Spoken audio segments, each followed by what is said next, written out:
नमस्कार दोस्तों, मैं राजकुमार मौर्य प्रखर इंडिया यूट्यूब मंच पे आपका स्वागत है। 2024 का लोकसभा चुनाव आ गया है। उत्तर प्रदेश में कांग्रेस की भारत जोड़ो न्याय यात्रा भी पहुंच चुकी है। तो लोगों के मन में इच्छा है कि कौन कौन से लोकसभा प्रत्याशी उत्तर प्रदेश से कांग्रेस उतारेगी। इस पूरी वीडियो में देखिए, मैं आपको ईमानदारी से बताने जा रहा हूं। चैनल पर पहली बार आए हैं तो चैनल को सब्सक्राइब करके सपोर्ट भी आप करेंगे तो बेहतर होगा।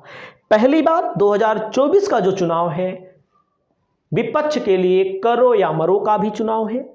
वहीं पर पक्षधारी सत्ताधारी मोदी जी के लिए भी करो या मरो का लोकसभा चुनाव है।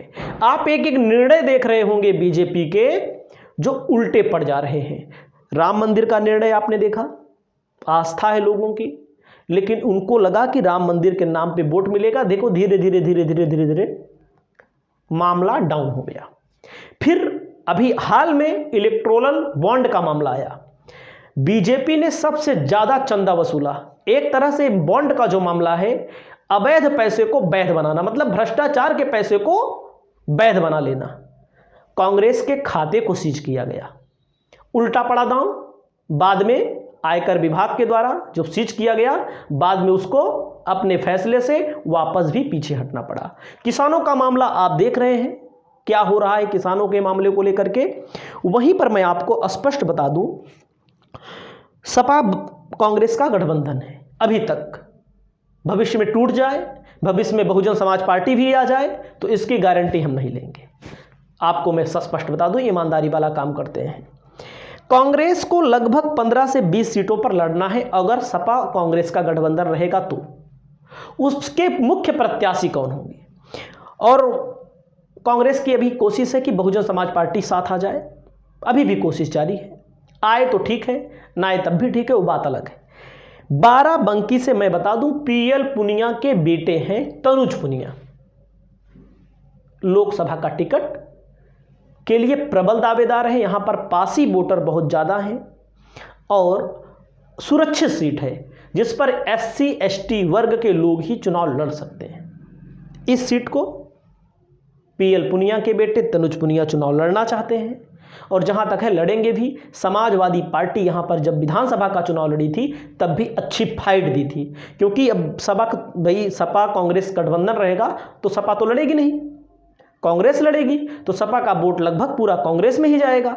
ये तो आप जान ही रहे हैं। तो यहां पर एक अच्छी फाइट होगी। वहां पर बहुत नजदीकी मुकाबलों में जो सपा और भाजपा का बराबर का मुकाबला था, कुछ सीटें भाजपा ने जीती, बहुत मामूली अंतर से जीती हैं। आगे मैं बताता हूं, महाराजगंज की सीट है, सुप्रिया सुनीत लड़ सकती हैं चुनाव। सुप्रिया सुनीत का नाम आगे है, क्योंकि देखो कांग्रेस अपने ऐसे चेहरों को चुनाव लड़ाना चाहती है जो कम से कम टीवी पर आते हो, टीवी पर प्रवक्ता के तौर पर आती हैं, अपनी बात को मुखरता से रखती हैं, लोग उनकी बातों को भी सुना करते हैं। सुप्रिया सुनीत को आप जानते हैं। अगला है मुरादाबाद, दानिश अली का नाम है, क्योंकि ये सीट एसटी हसन ने जीती थी। इस सीट को लेकर के भी पेज भी फंस सकता है, क्योंकि दानिश अली जीते थे बसपा के सिंबल पर, बसपा पार्टी से चुनाव जीते थे। मायावती जी ने उनको पार्टी से निकाल दिया। दानिश अली को गाली भी दी गई सदन के अंदर। तो दानिश अली अमरोहा से जीते थे, लेकिन उस सीट पर हो सकता है ना लड़े, क्योंकि देखो एंटी इनकम्बेंसी वाला मामला होता है। वो चाहे जिस जाति के हों, बिरादरी के हों, उससे नहीं मतलब है। तो मैं आपको बता दूं, मुरादाबाद मांग रहे हैं, हो सकता है एसटी हसन को अमरोहा भेज दिया जाए, सीट पलटी दी जाए। इमरान मसूद मूलतः लड़ते आ रहे हैं सहारनपुर से, लेकिन किन्हीं न किन्हीं कारण से पहुंचा करके हार जाते हैं चुनाव। इस बार बिजनौर से सीट मांग रहे हैं। और इमरान मसूद को लेकर के एक वो भी है, कांग्रेस में थे, फिर बसपा में गए, फिर सपा में गए, फिर बसपा में, ऐसे मतलब इनका चक्रव्यूह चलता रहता है। तो एक मजबूत नेता है पश्चिमी यूपी से, इससे इनका इनकार नहीं कर सकते आप। सलमान खुर्शीद को लेकर के फर्रुखाबाद चल रहा है, लेकिन फर्रुखाबाद को मैं बता दूं, डॉक्टर नवल किशोर शाक्य वहां से मजबूती के साथ चुनाव लड़ रहे हैं और इनको टिकट हो सकता है ना मिले, हो सकता है कहीं से एडजस्टमेंट कर दिया जाए। तमाम लोगों का मानना है कि सलमान खुर्शीद एक कमज़ोर कैंडिडेट है। जो कांग्रेस है, कांग्रेस अपने दगे हुए कारतूसों के ऊपर निर्भर कर रही है। जो कभी नेता थे, सांसद थे, मंत्री थे, आज कांग्रेस का समय वो नहीं है उत्तर प्रदेश में। उसको समझना चाहिए, नए चेहरों की तलाश करनी चाहिए, नए चेहरों को मौका देना चाहिए। अब मान लीजिए उन्हीं के घर से किसी को मौका दे देते हैं। नए लोगों को उतारिए मैदान में, नए लोगों को जोड़ना है आपको। तो लोग कहते हैं कि दगे हुए कारतूस हैं, लेकिन विधानसभा में चुनाव हुआ, विधानसभा में बहुत कम वोट पाई थी। इनकी पत्नी चुनाव हुई करोड़ों रुपया खर्च करके भी। अब आप समझ सकते हैं, सुल्तानपुर से दीपक सिंह का नाम सामने आ रहा है। सुल्तानपुर 2009 में जीती थी कांग्रेस, लेकिन अब स्थिति बहुत बदल चुकी है। अयोध्या से नज़दीकी जिला भी है, तो आप समझ सकते हैं सुल्तानपुर में। और एक प्रयास है, बसपा से गठबंधन हो जाएगा तो इन लोगों का काम काफ़ी हद तक बन भी जाएगा। रायबरेली से प्रियंका गांधी का नाम आ रहा है। अब उनके परिवार का मामला है, कौन लड़ेगा कौन नहीं लड़ेगा, क्योंकि ये लोग रईस लोग हैं। रईस मतलब पैसों की कोई कमी नहीं, ज़िंदगी भर सुख झेले हैं। अब प्रियंका गांधी को लेकर चर्चा है, हो सकता है किसी और को लड़ा दिया जाए, लेकिन प्रियंका गांधी अगर लड़ेंगी तो यहाँ जीतने की उम्मीद ज़्यादा है। और ऐसे नेता को यहाँ पर लड़ना चाहिए जो जनता से कनेक्ट भी रहे। अभी सोनिया गांधी ने राज्यसभा का जब नामांकन किया तो उन्होंने बता दिया हम नहीं लड़ेंगे। उम्र भी उनकी लगभग खत्म हो चली है, बीमार भी रहती हैं। अमेठी से राहुल गांधी लड़ेंगे तो जीतने की प्रबल संभावना है। समाजवादी पार्टी का समर्थन रहेगा, समाजवादी पार्टी का अच्छा खासा प्रदर्शन रहा है।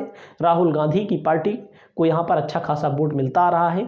स्मृति ईरानी के सामने जब लड़ेंगे, लड़ने वाला नेता चाहिए। या हो सकता है इस सीट पर नाम ये भी चल रहा है कि वरुण गांधी को इंडिया गठबंधन के तहत अपने पास लाया जाए और वरुण गांधी को इस सीट से लड़ा दिया जाए। ये भी सीट चल रही है।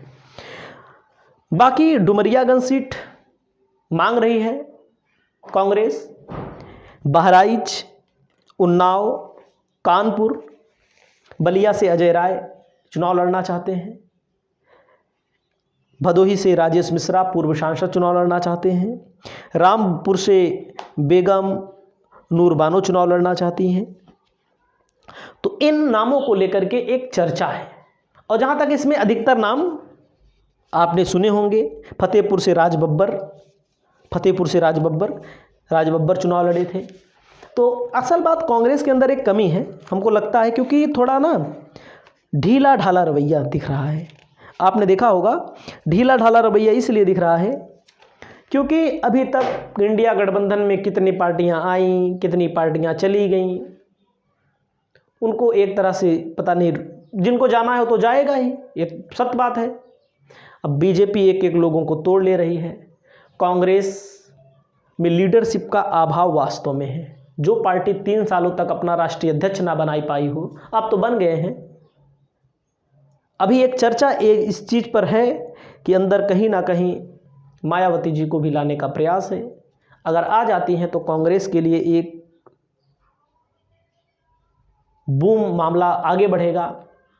और मैं आपको बता दूं, कांग्रेस पार्टी जो है वो थोड़ा ढीला ढाला रवैया है।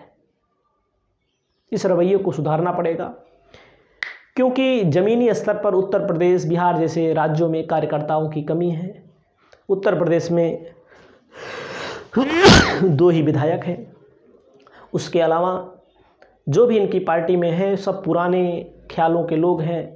राजा पैसा वो लोग कमाते हैं जो लोग मंत्री बने, सांसद बने, विधायक बने, पैसा कमा के बीजेपी में चले गए। सारे आरोप कांग्रेस पर लाते हैं। कांग्रेस तो एक पार्टी का नाम ही तो है।